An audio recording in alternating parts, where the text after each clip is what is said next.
See how awesome this master thief is. 2 fingers stretch out, and he gets a phone, pretends to answer a call, then steals a pedestrian's wallet, lift up the corner of his jacket and another one, and finally a pair of sunglasses to finish it off perfectly. As a top-tier master thief, Nick has never failed, and he has sharp observation skills. No stealing from 2 people, because it's hard to get close. People with gold watches are too showy. It's harder to make a move instead, and the exposed wallet must not have much money in it. After some searching, he finally finds a target. A woman was making a nervous phone call. The bag she's carrying seems heavy. There must be good stuff inside. Nick will never let such a fat sheep go. The woman seems to have something on her mind. Nick steals her bag when she lowers her head. He goes to a corner to check the loot, but there's only a wig inside, a teddy bear. The most valuable thing is just a phone. Never thought he'd misjudge for once. He only takes the phone, then throws the bag beside the trash can, just as he's about to leave.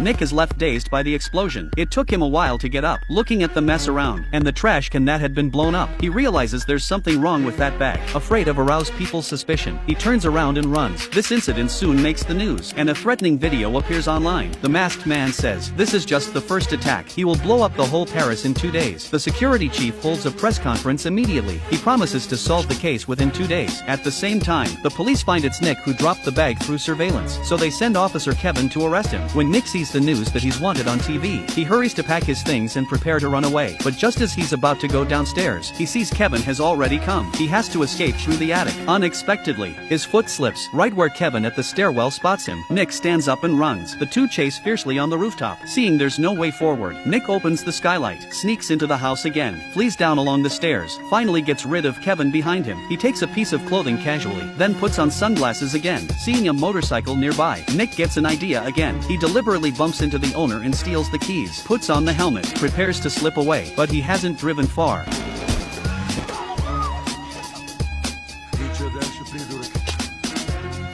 And is taken back to the police station just like that. Kevin asks why he planted the bomb. Nick has to tell what happened that night, but Kevin doesn't believe him at all, and takes out a gun to press him again. But Nick really knows nothing, he only says he's a thief, so Kevin decides to give him a chance. Let him show his stealing skills. This cop actually let the thief steal his wallet right in front of him. The man just moved around, and the whole process took less than 3 seconds. Still there, but the money's gone.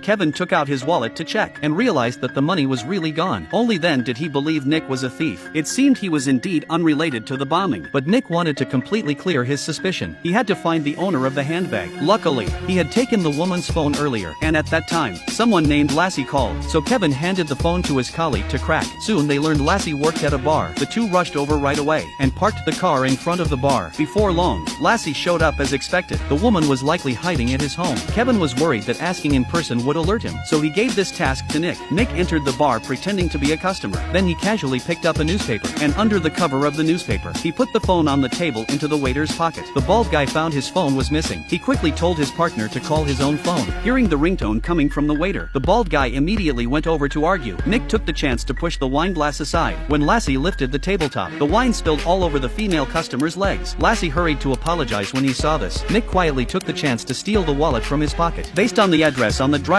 license, the two went straight to Lassie's home. Sure enough, they found the owner of the handbag there. Under Kevin's questioning, this woman named Lena finally told the truth. It turned out her boyfriend had asked her to plant the bomb. Her boyfriend's original target was a building, but there were still many people in the building. Lena didn't want to hurt innocent people, so she left with the bomb. But in the time it took her to lower her head, the handbag with the bomb was stolen by Nick. After learning the truth, Kevin rushed to her boyfriend's home immediately, only to find when he arrived, her boyfriend had been killed. What shocked Kevin even more was that this guy was actually a cop. It seemed there must be a mole in the police station. He quickly reported the situation to his superior. The superior then reported the matter to the head of the security bureau. The director looked shocked, but the next second,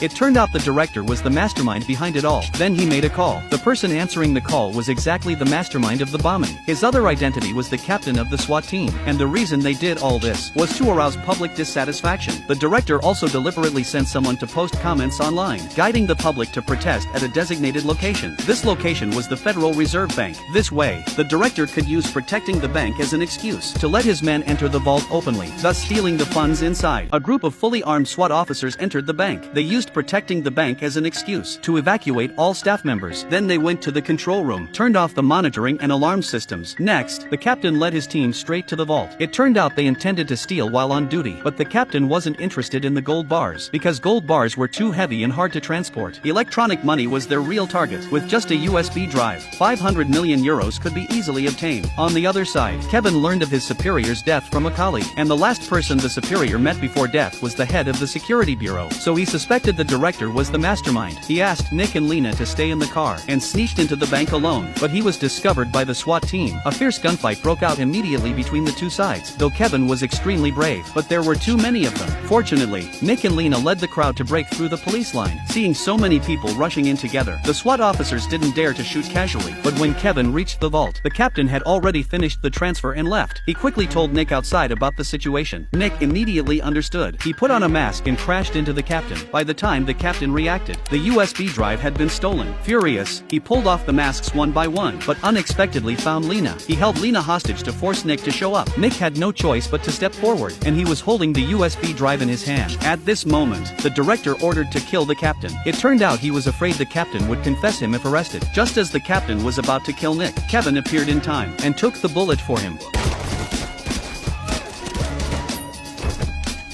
The captain became the director's scapegoat like this. Nick took the chance to escape with the USB drive in the chaos. Unwilling to let his plan fail at the last minute, the director threatened Nick's friend to spread news, saying someone wanted to buy the USB drive in his hand. Nick received the message and went to the place of transaction, only to find the buyer was actually the director. The director said, as long as he handed over the USB drive, he would get 500,000 in cash, and he would send him out of France safely. Though Nick was not satisfied with this price, he had no other choice at this moment. He gave the USB drive to the director. Then he went with him to get the cash. But how could the director let him off so easily? Luckily, Kevin appeared again. It turned out this was all a trap set by the two of them. The unaware director still tried to threaten Kevin with Nick's life, but he didn't realize that Kevin had shot Nick. While the director was confused, several more policemen rushed in. He had to surrender obediently. Naturally, Nick didn't die because he had worn a bulletproof vest in advance. Considering Nick's meritorious service, Kevin decided not to pursue his theft charge anymore. The movie ended here.